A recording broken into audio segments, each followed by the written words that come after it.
할렐루야. 사랑하는 대강의 가족 여러분, 오늘 하루도 하나님의 말씀과 동행하는 삶이 되길 소망합니다. 오늘 함께 나눌 하나님의 말씀은 열왕기상 9장 1절에서 9절 말씀입니다.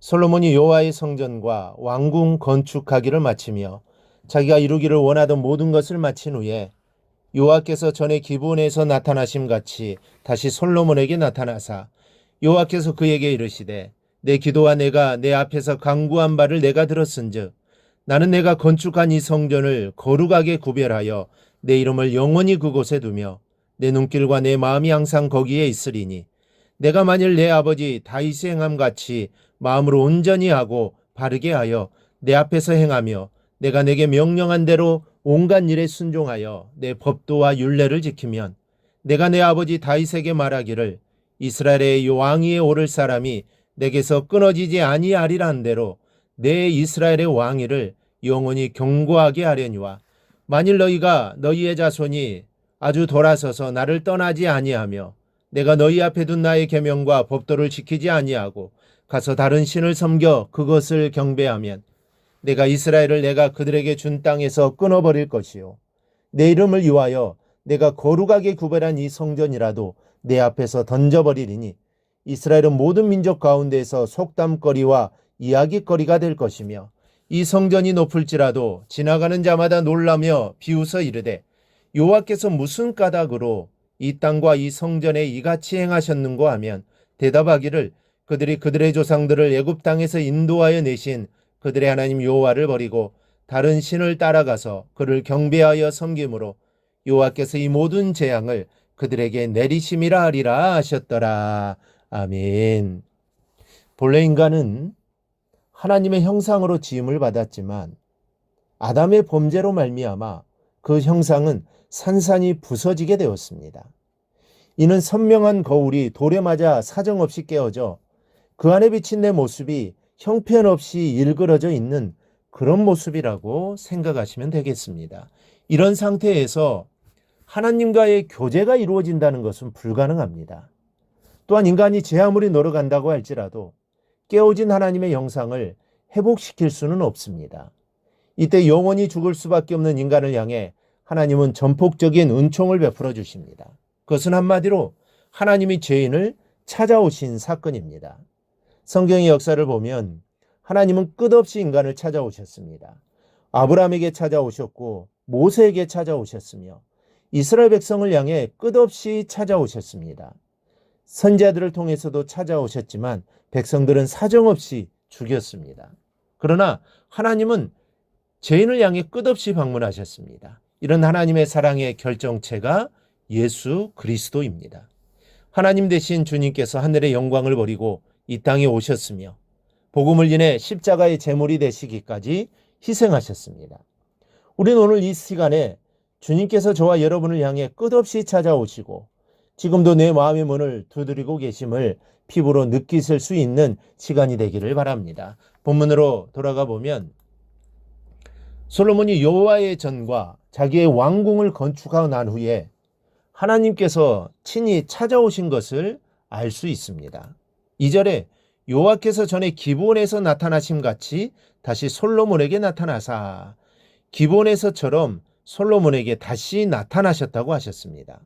과거에 솔로몬은 1000번제를 드렸을 때 하나님께서 나타나셨던 경험이 있었습니다.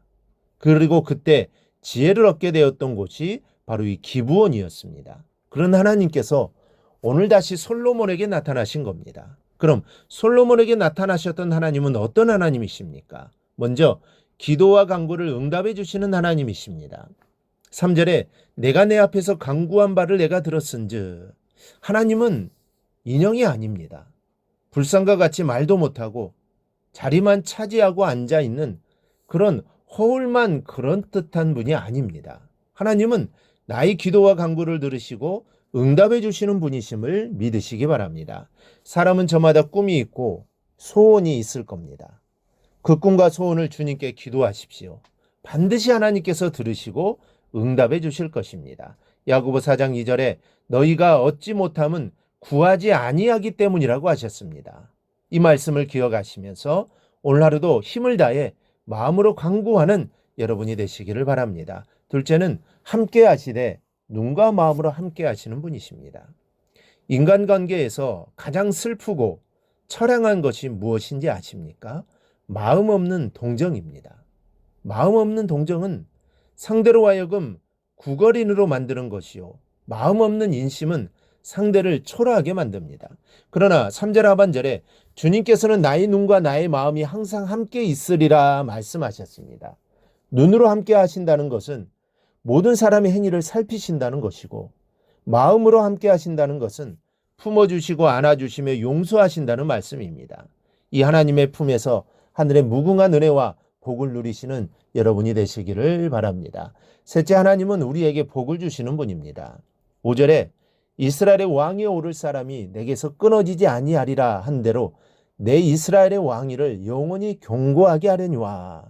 이것은 다윗의 혈통을 통해 영원히 왕위를 계승하도록 하겠다는 말씀입니다. 즉, 또한 국가의 평안과 안녕을 주시겠다는 말씀입니다. 그리고 온 백성에게도 평안과 행복을 주시겠다는 놀라운 약속의 말씀입니다. 한마디로 복을 주시겠다는 것입니다.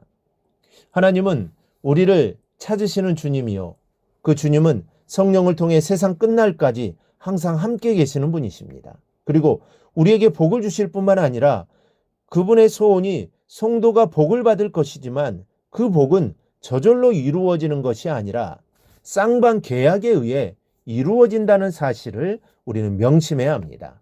나의 계명과 법도를 지키면 복을 주겠노라. 그러나 나의 계명과 법도를 지키지 않으면 복의 줄을 끊어버리겠노라. 이것이 오늘 우리에게 주신 하나님의 계약인 것입니다. 이 말씀대로 순종하면 하나님의 복이 임하는 것입니다. 만약 순종하지 못하면 복의 줄이 끊어지게 되는 것입니다. 이 말씀을 통해서 우리는 신앙인의 삶과 행동이 얼마나 중요한가에 대해 깨닫게 됩니다.